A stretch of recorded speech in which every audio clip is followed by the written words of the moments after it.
오늘은 성령 강림 후 제14번째 주일입니다. 우리를 예배로 부르시는 주님의 음성을 들으십시오. 여호와여, 주의 율례들의 도를 내게 가르치소서. 내가 끝까지 지키리이다.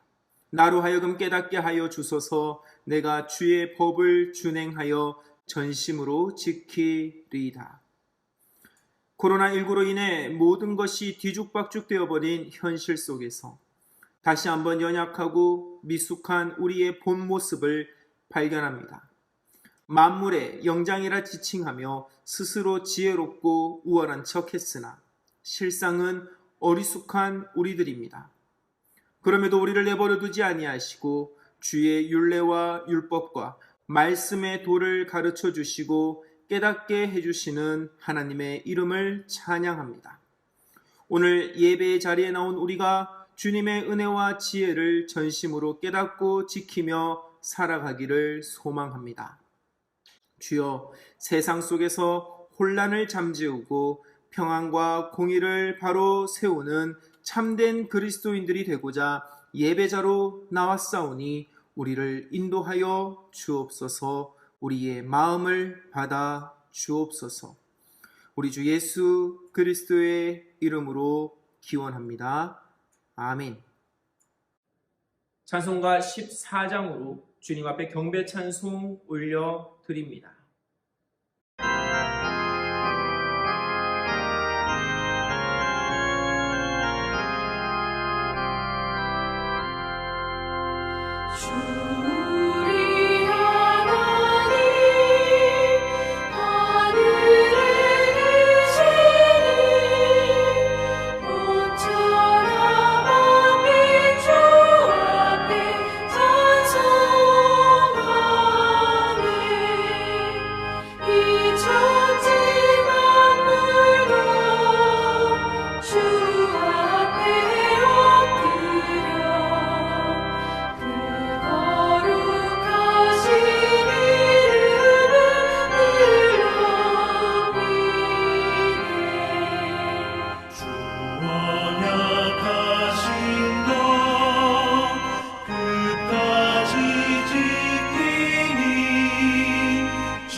한 주 동안 지은 우리의 죄를 다 같이 고백합시다. 공동 기도문으로 우리의 죄를 고백합니다.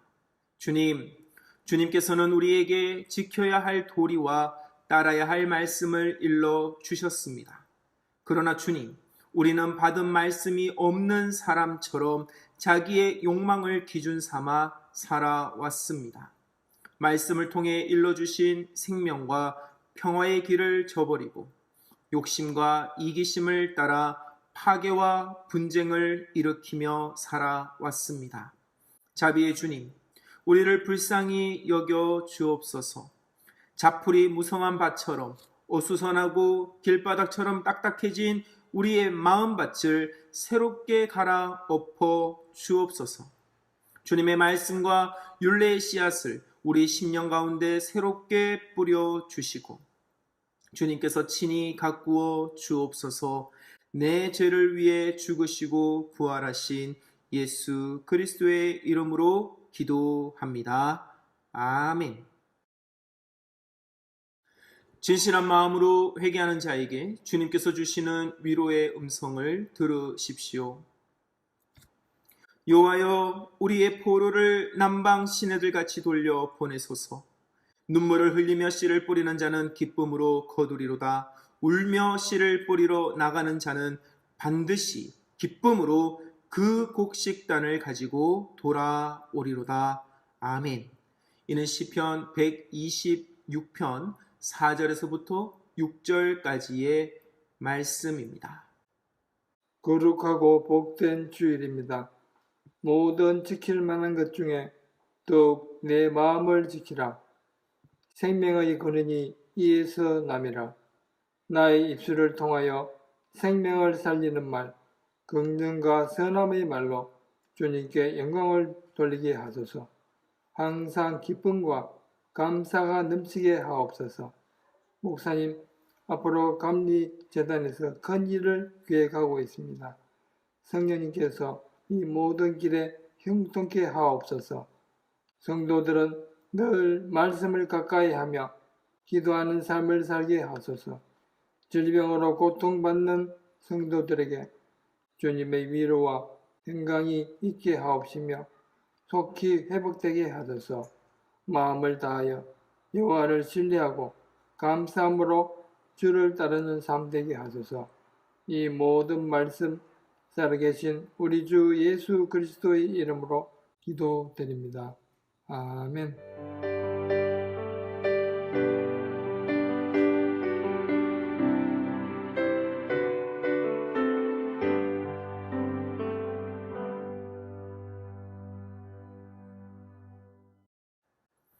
오늘 우리에게 주신 하나님의 말씀은 요한복음 4장 19절에서부터 24절까지입니다. 하나님의 말씀을 읽겠습니다. 여자가 이르되 주여, 내가 보니 선지자로소이다. 우리 조상들은 이 산에서 예배하였는데 당신들의 말은 예배할 곳이 예루살렘에 있다 하더이다. 예수께서 이르시되 여자여, 내 말을 믿으라. 이 산에서도 말고 예루살렘에서도 말고 너희가 아버지께 예배할 때가 이르리라. 너희는 알지 못하는 것을 예배하고 우리는 아는 것을 예배하노니 이는 구원이 유대인에게서 남이라. 아버지께 참되게 예배하는 자들은 영과 진리로 예배할 때가 오나니 곧 이때라. 아버지께서는 자기에게 이렇게 예배하는 자들을 찾으시느니라. 하나님은 영이시니 예배하는 자가 영과 진리로 예배할지니라. 아멘. 오늘 우리에게 주신 하나님의 말씀입니다.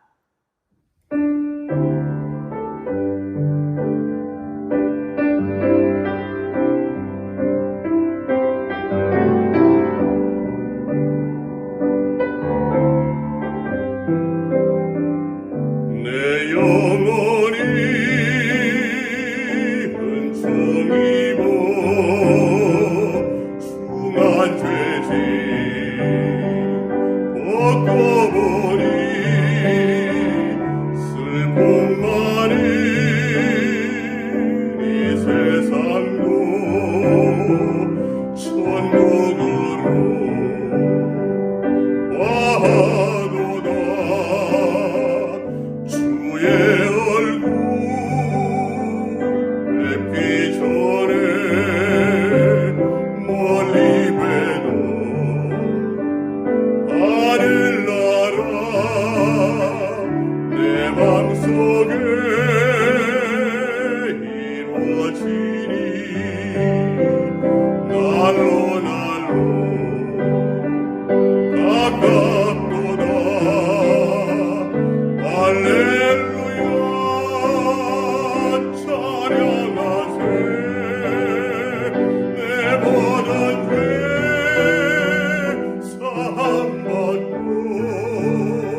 신들이 초막이나 궁궐이나 내 주 예수 모신 것이 어디나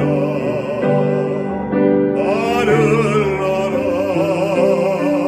할렐루야 찬양하세 내 모든 죄 사함받고 주 예수와 동행하리 어디나 하늘나라.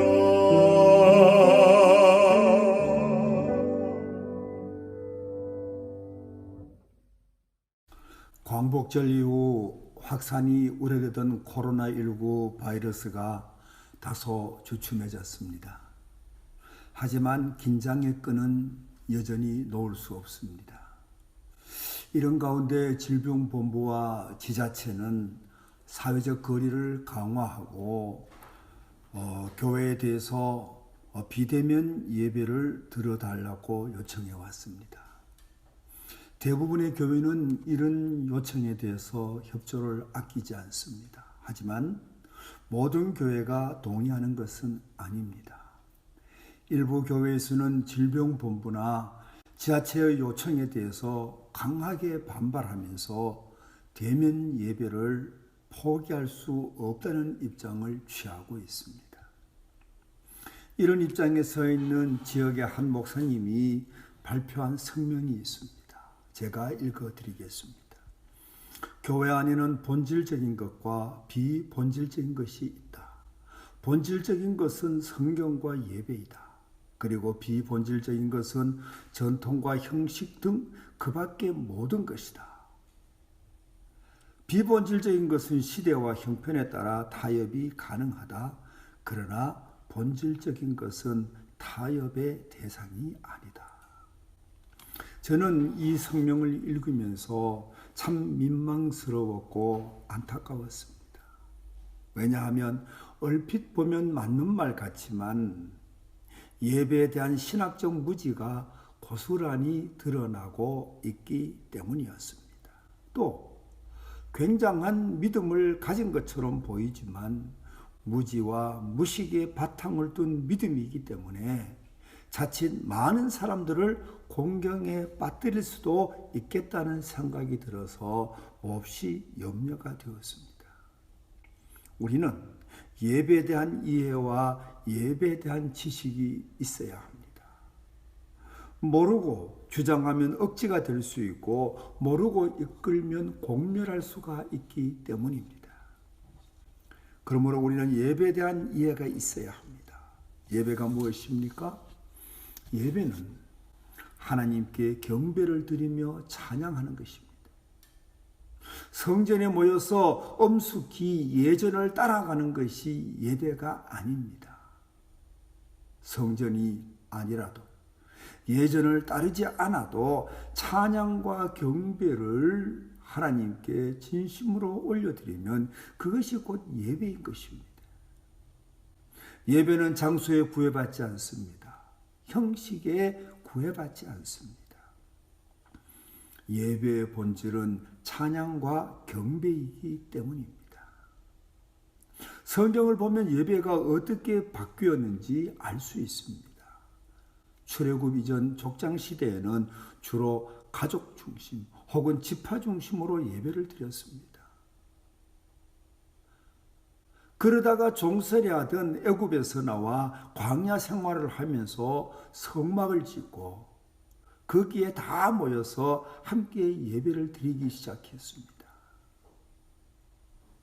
이때까지는 주로 희생 제물을 드리고 말씀을 듣는 말씀 중심의 예배였습니다.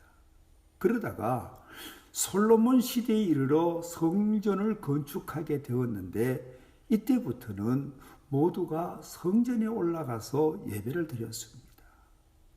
그때 예배는 말씀과 찬양이 있는 예배였습니다. 그런데 바벨론에 의해서 이스라엘이 멸망하고 성전이 파괴되면서 성전 예배는 더 이상 드릴 수 없게 되었습니다. 그래서 나타난 예배가 랍비들이 중심이 된 회당 예배였습니다. 회당은 한 곳에 있지 않고 여기저기 있었는데 주로 율법을 교육하고 하나님의 백성의 정체성을 갖게 하는데 많은 비중을 두었습니다. 이처럼 시대가 달라지거나 상황이 바뀌면 예배 장소나 예배 형식도 함께 달라졌던 것입니다. 신약 시대에 들어와서도 비슷한 모습을 볼 수 있습니다. 사도들에 의해서 교회가 예루살렘에서부터 멀리 이방 지대까지 폭넓게 세워졌습니다. 당시 성도들은 사도들이 세운 그 교회에 모여서 함께 예배를 드렸습니다. 그러나 교회에 대한 핍박이 심해지자 회중 예배를 드릴 수 없었습니다. 그래서 은밀한 곳을 찾기 시작했습니다. 그중 가장 대표적인 것이 카타콤입니다. 카타콤은 인공적으로 만든 지하 동굴입니다.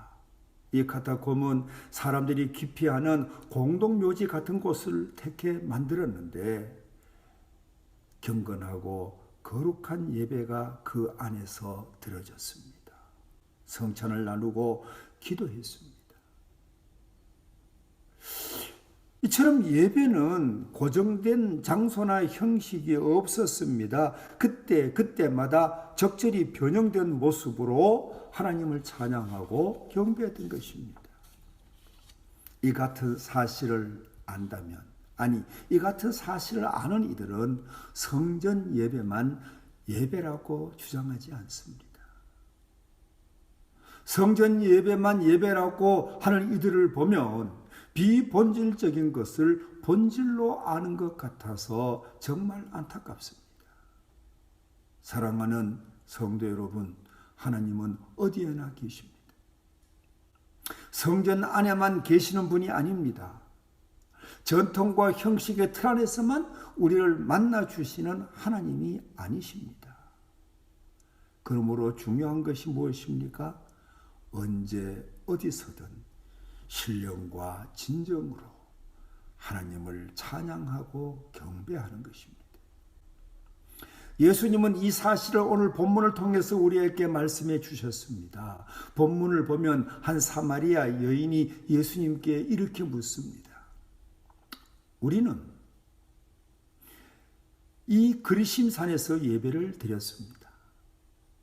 그런데 당신네 유대인들은 예루살렘이 유일한 예배 장소라고 말합니다. 정말 그런 것입니까? 예수님은 이 질문을 받고 21절에서 24절까지 이렇게 대답해 주셨습니다.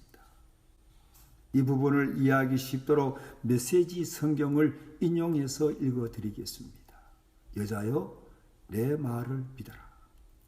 너희 사마리아 사람들이 이 산도 아니고 예루살렘도 아닌 곳에서 예배 드릴 때가 온다. 너희가 어떤 이름으로 불리고 어디서 예배 드리는지는 중요하지 않게 될 때가 온다. 사실 이미 그때가 왔다. 하나님 앞에 정말 중요한 것은 너희가 어떤 사람이며 어떻게 사느냐 하는 것이다. 너희가 드리는 예배는 영으로 진리를 추구하는 예배가 되어야 한다. 그러므로 하나님께 예배드리는 사람은 자신의 존재와 자신의 영과 자신의 참된 마음으로 예배를 드려야 한다. 그러니까 예수님의 대답이 무엇입니까? 장소는 중요하지 않다는 것입니다.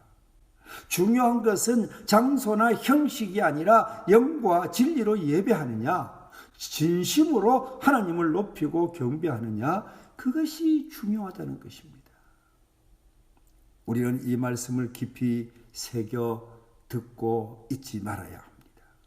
반드시 성전에서 드리는 예배만 예배라고 한다면 지금도 은밀한 가운데서 소리 죽여 찬송하고 소리 죽여 기도하는 북한 지하교회 성도들의 예배는 예배가 아니라는 것입니까?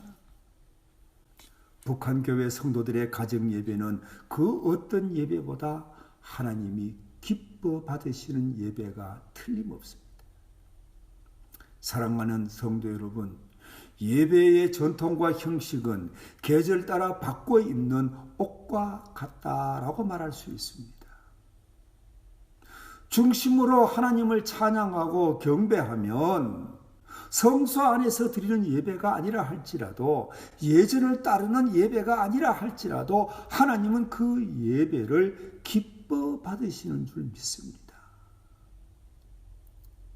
강원재 감독님이 담임하고 계시는 늘 푸른 교회는 원로 목사님들이 모여서 예배하는 곳입니다.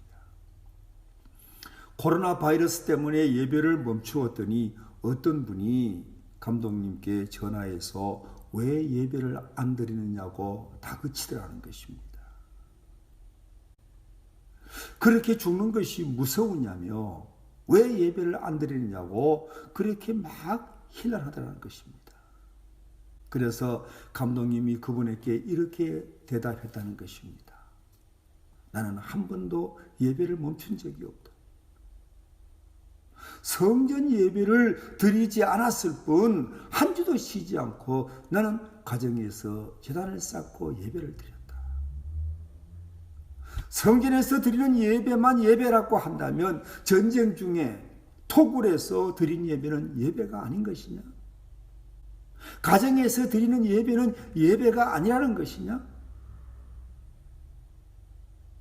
핍박을 피해 지하에 숨어서 은밀히 예배 드리는 북한이나 중국의 성도들이 드리는 예배는 예배가 아니라는 것이냐? 막 호통을 쳤더니 중얼중얼 하더니 전화를 끊고 말더라는 것입니다. 물론 예배는 모여서 드리는 예배가 좋습니다. 모여서 예배를 드리면 신앙의 열기가 더해져서 신앙이 더 잘 자랍니다. 또 모여서 예배하면 서로에게 위로가 되고 격려가 되어서 신앙이 더 잘 자라고 또 시험도 더 잘 이겨낼 수가 있습니다. 또 높은 결속력을 가지고 하나님께서 원하시는 큰 일도 느끈히 감당할 수 있는 힘이 생깁니다. 하지만 그래도 지금은 시국이 시국인 만큼 모일 때가 아닙니다. 그런데 순교를 각오하고 모여야 한다라고 주장하는 분들의 말을 들으면 정말 안타깝습니다. 왜 그러는지 모르겠습니다. 아마 예배가 무엇인지 모르기 때문이 아닐까요? 안다면 그처럼 거리두기를 호소하고 비대면 예배를 부탁해도 끝까지 저항하는 그런 막무가내식 태도를 보이지 않을 것입니다. 사랑하는 믿음의 가족 여러분, 비록 성전에 모여 예배를 드리지는 않아도 머무는 그곳에서 영과 진리로 하나님을 찬양하고 경배하면 그 예배는 참된 예배가 됩니다. 이 사실을 기억하시고 참된 예배를 드리는 모두가 되시기를 바랍니다. 둘째는 때를 알고 믿음 생활을 하는 것이 중요합니다. 때를 모르고 믿음 생활하는 분들이 참 많습니다. 오늘 본문을 보면 사마리아 여인은 꼭 예루살렘에 올라가서 예배드려야 합니까? 라고 하면서 장소에 대해서 예수님께 질문을 했는데 예수님의 대답은 장소보다 오히려 때에 대해서 더 많은 말씀을 하셨습니다. 예수님께서 때를 강조하신 이유는 어디서 예배하느냐, 장소가 중요한 것이 아니라는 것입니다. 정말 중요한 것은 영과 진리로 예배드리는 참된 예배자가 되는 것이 중요한데 지금이야말로 참 예배자의 모습을 보여주어야 할 그때다라는 말씀이 오늘 본문의 말씀인 것입니다.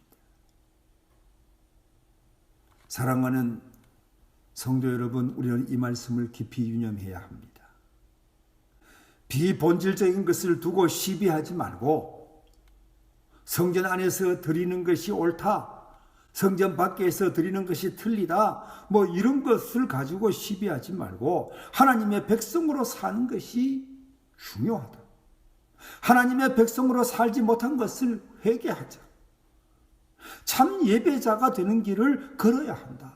그러면서 독려하는 것이 더 중요한 것입니다. 신천지가 세상을 시끄럽게 할 때는 얼마든지 할 말이 있었습니다. 그러나 사랑제일교회가 세상을 시끄럽게 하고부터는 할 말이 없게 되었습니다. 신천지 때문에는 전도의 문이 막히지 않았습니다. 그런데 전 아무개 목사 때문에는 전도의 문이 막혀버렸습니다. 지금은 성전 예배를 강조하며 성도들을 모을 때가 아닙니다. 지금은 목청을 돋우며 세상을 시끄럽게 할 때가 아닙니다. 조용히 우리의 부족함을 회개하며 성도다운 삶을 살고자 애쓰고 또 어려운 이들을 찾아서 도울 때가 바로 지금 것입니다. 또 앞장서서 방역 당국에 협조하고 역병이 확산되지 않도록 그 어떤 단체보다, 그 어떤 사람들보다 모범적으로 따라가는 모습을 보여야 할 때입니다. 그런데 때를 모르니까 무지막지하게 막무가내로 모이자 하면서 사회를 불안하게 하고 많은 이들에게 고통을 주고 있는 것입니다. 14세기 유럽에 흑사병이 돌아서 유럽의 인구는 적어도 30%, 많게는 50%가 줄어들었습니다. 이 14세기에 흑사병으로 줄어든 인구가 흑사병 이전으로 돌아오는 데는 300년이라는 세월이 걸렸습니다. 얼마나 많은 사람들이 죽었는지 짐작이 되지 않습니까? 그런데 이렇게 많은 사람들이 죽기까지 일조한 세력이 있는데 그 세력은 바로 교회, 더 정확히 말하면 카톨릭 교회였습니다. 로마 교회 성당이었습니다. 흑사병이 돌 당시 당시 카톨릭 교회는 어떻게 했는지 아십니까? 성도들이 함께 모여서 서로 손을 잡고 통성으로 기도하게 했습니다. 비말이 닿지 않도록 거리를 두고 또 손을 잘 씻고 해야 할 그때에 성도들을 모아서 서로 손을 잡고 통성으로 기도하게 하면서 전염병을 확산하는 데 일조했던 것입니다. 그 결과 세상을 엄청난 고통 속으로 더 깊숙이 밀어넣는 그런 행위를 교회가 하고 말았는데 교회의 무지 때문이었던 것이죠. 전도서 3장 1절 이하의 말씀을 보면 천하 만사가 다 때가 있다고 했습니다. 날 때가 있고 죽을 때가 있으며 심을 때가 있고 심는 것을 뽑을 때가 있으며 쭉 내려가 보면은 이제 찢을 때가 있고 꼬맬 때가 있으며 잠잠할 때가 있고 말할 때가 있으며 사랑할 때가 있고 미워할 때가 있으며 전쟁할 때가 있으며 또 평화할 때가 있느니라 그랬습니다. 무슨 뜻입니까? 상황에 맞는 삶, 상황에 맞는 처신을 해야 된다는 것입니다. 여러분, 때를 모른다는 것은 결국 상황을 모른다는 것과 다르지 않습니다. 지금은 어떤 상황입니까? 모이는 것을 자제할 때입니다. 처처에서 조용히 하나님의 자비를 구할 때입니다. 여호와께 선을 행하며 성도임을 드러낼 때입니다. 기독교가 로마에 처음 들어갔을 때 많은 박해를 받았습니다. 그 이유 중 하나가 기독교인들은 사람의 피를 먹는다는 소문 때문이었습니다. 성찬식 포도주를 마시는 것을 반대자들이 피를 마신다고 왜곡해서 전파함으로 많은 그리스도인들이 핍박을 받았습니다. 순교를 당했습니다. 그래서 당시 기독교인들은 사람들이 접근하지 않는 공동묘지 부근의 땅을 파고 거기에 들어가 살았습니다. 그것이 카타콤이라고 했죠. 카타콤에서 기독교인들이 살고 있을 그때에 로마에 큰 전염병이 돌았습니다. 많은 사람들이 로마 시내 길거리 곳곳에 널브러져 죽어 있었습니다. 그런데 그 누구도 그 시신을 수습하지 않았습니다. 왜냐하면 손을 대는 사람마다 전염되어 죽어갔기 때문이었습니다. 그래서 로마 시내는 사람들이 시체가 이제 길거리마다 쌓여 있었고 시체 썩는 냄새는 코를 찔렀습니다. 그런데 이상한 일이 일어났습니다. 한밤중이면 검은 옷을 입은 사람들이 나타나 시신을 수습하기 시작했습니다. 그리고 아침이면 사라지는 것입니다. 이렇게 며칠 후 로마 시내는 깨끗하게 되었습니다. 로마인들은 시신을 치운 그들이 누구일까 궁금했습니다. 그래서 추적해보니 카타콤에 사는 기독교인들이었습니다. 그래서 사람들은 기독교에 대한 오해를 풀고 칭송하기 시작했는데 이것이 후에 기독교가 로마로부터 공인받는 데 결정적인 역할을 했다는 것입니다. 사랑하는 성도 여러분, 지금은 요란스럽게 떠들 때가 아닙니다. 모일 때가 아닙니다. 조용히 성도의 삶을 보여줄 때입니다. 누구보다 시국의 위중함을 알고 당국의 협조를 받아들이고 도울 때입니다. 조용히 가정재단을 쌓으며 주님의 자비를 구할 때입니다. 그러면 잃어버린 우리의 위상을 다시 찾을 수 있습니다. 사랑하는 성도 여러분, 이제 말씀을 정리합니다. 우리에게 나라와 민족은 정말 중요합니다. 나라가 있어야 교회가 있고 또 민족이 있어야 우리가 있습니다. 그러므로 지금은 어느 때보다 나라와 민족을 지키기 위해서 교회와 성도가 힘쓰고 애써야 합니다. 그러기 위해서는 우리는 주님의 말씀에 귀를 기울여야 합니다. 말씀에 귀를 기울이지 않으면 우리는 무식한 믿음, 맹목적인 믿음, 광신적인 믿음, 편향적인 믿음으로 기울 수밖에 없습니다. 부디 세상으로부터 환영을 받고 하나님께 큰 영광을 올려드릴 수 있도록 좀 겸손하게, 좀 목소리를 낮추고 좀 섬기는 자세로 살아가는 저와 여러분이 되어야 합니다. 지금 머물고 있는 여러분의 터전이 성소화됨을 기억하시고 또 지금 여러분의 삶이 예배가 됨을 기억하시고 머무는 곳곳에서 참 예배자가 되시기를 바랍니다. 그러면 우리에게서 그리스도의 향기가 나타나고 우리를 경건시하는 많은 사람들이 다시금 우리를 환영하고 우리를 따라올 것입니다. 이런 아름다운 역사가 일어날 수 있도록 참 예배자의 삶을 사는 모두가 되시기를 축원합니다. 아멘. 하나님 아버지, 우리에게 중요한 것은 참 예배자가 되는 것을 깨닫습니다. 우리의 삶의 자리에서 낮아지고 겸손한 저희들이 되게 해주시고 이 어려운 때에 세상을 섬기며 돌보는 교회와 성도가 되게 하여 주옵소서. 형식과 전통을 지키려다 본질을 놓쳐버리는 어리석음을 범하지 않게 하여 주옵소서. 삶의 자리를 성소 삼고 참 예배자로 살아가는 성도들을 통하여 다시금 하나님의 나라를 세우시고 주님의 영광이 나타나게 하여 주옵소서. 예수 그리스도의 이름으로 기도하옵나이다. 아멘. 모든 정통교회가 동일하게 고백하는 사도신경으로 우리의 신앙을 고백합시다.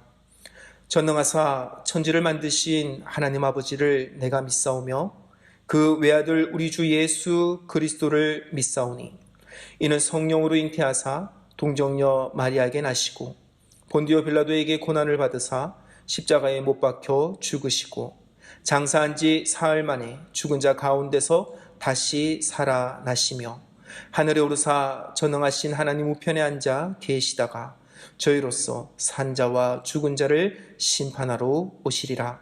성령을 믿사오며 거룩한 공예와 성도가 서로 교통하는 것과 죄를 사하여 주시는 것과 몸이 다시 사는 것과 영원히 사는 것을 믿사옵나이다. 아멘. 말씀을 기억하며 다 함께 찬송가 438장으로 고백합시다.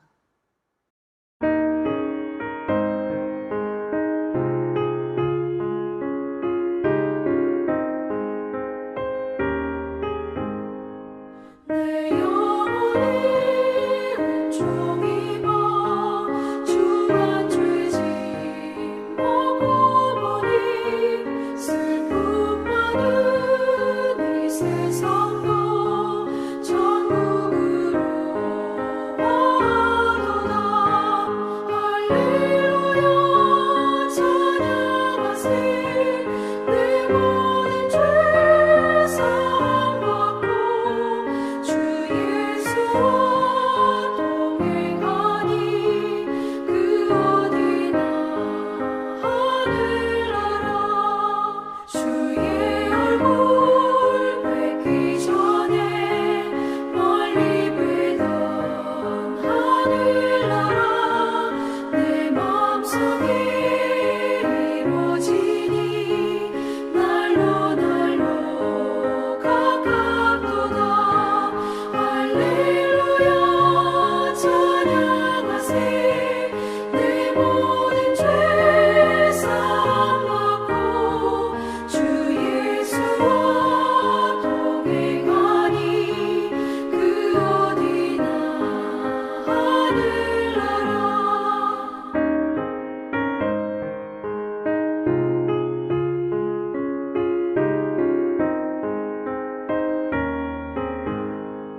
높은 산이 거친 들이 조막이나 궁궐이나 내 주 예수 모신 곳이 그 어디나 하늘나라. 할렐루야 찬양하세.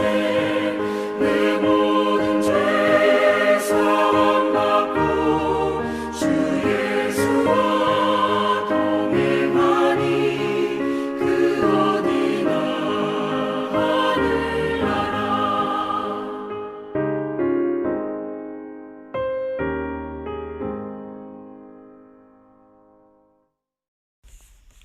이 시간 주님 앞에 귀한 예물을 올려드립니다.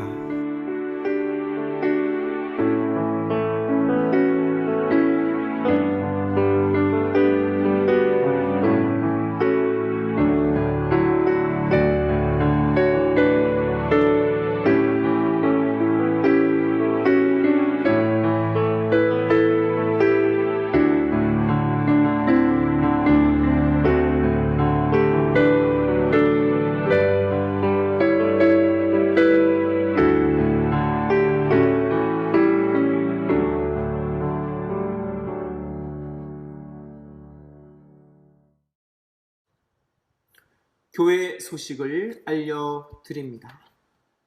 오늘 주일 예배까지는 비대면 영상 예배로 드립니다. 다음 주 9월 12일 주일 예배는 모이는 예배로 예정되어져 있습니다. 다만 코로나19 확산 여부에 따라 다시금 비대면 영상 예배로 전환될 수 있다는 점 양지 바랍니다. 9월 11일 토요일까지 정기 예배는 드리지 않습니다. 새벽 기도회는 자율로 드립니다. 속장님들께서는 속도원들에게 교회의 전달 사항을 신속 정확하게 전달하여 주시기를 바랍니다. 정부가 정한 생활 방역 수칙을 잘 준수하는 모범적인 그리스도인들이 됩시다. 화면에 나와 있는 생활 방역 수칙을 잘 숙지하시고 언제 어디서나 가장 먼저 솔선수범하는 그리스도인들이 되시기를 바랍니다. 영혼과 육신에 연약한 교우들이 있습니다. 그들을 위해 기도하고 연락합시다. 손남현 권사님은 호전되고 있습니다. 계속 기도를 바랍니다. 권기현 성도님, 이일훈 권사님, 이기영 권사님을 위해 중보하며 기도합시다. 제34회 총회 감독 선거는 사정상 2주간 연기되었습니다. 추후에 자세한 일정을 다시금 공지하겠습니다. 후보로 등록하고 선거를 준비하는 담임 목사님을 위하여 많은 기도를 부탁드립니다. 기획위원회가 오늘 오후 12시 30분 목양실에서 있습니다. 예물 드리는 방법을 안내 드립니다. 화면에 나와 있는 계좌로 헌금을 하시면 됩니다. 헌금 후에 재무부장이신 강동진 장로님께 문자 혹은 카톡으로 내역을 알려주시면 감사하겠습니다. 속장님들을 통해 공지된 사항을 다시 한번 참조하시기를 바랍니다. 이상 모든 교회 소식을 알려드렸습니다. 하나님 아버지, 저희들 자신을 주님 앞에 드리는 마음으로 귀한 정성을 주님 앞에 올려드립니다. 하나님, 우리가 드리는 예물 속에 있는 우리의 믿음을 보시고 믿음대로 저들의 삶이 풍요롭게 하여 주옵소서. 믿음에 부요하고 물질이 부요하고 영적으로 육적으로 강건하게 하여 주옵소서. 모든 것이 주의 것임을 고백하는 사랑하는 주의 백성들을 곳간을 채워주시고 넉넉하여서 쓰고 남게 하시고 마음껏 베풀며 나눌 수 있게 하여 주옵소서. 감사하여 드렸습니다. 감사가 끊이지 않는 복된 성도들의 삶이 되게 하여 주옵소서. 또 목적하고 드리는 예물, 또 일천번제, 아버지 하나님, 또 주님 앞에 드리는 각양의 귀한 예물들 일일이 살펴주시고 우리 하나님께서 저들에게 풍성한 것으로 가득히 채워 주시옵소서. 성부와 성자와 성령 삼위일체 하나님의 크고 놀라우신 사랑과 은총의 역사가 이 시간 하나님 앞에 예배하는 저희들 모두 위에 늘 함께하여 주시기를 간절히 축원하옵나이다. 아멘.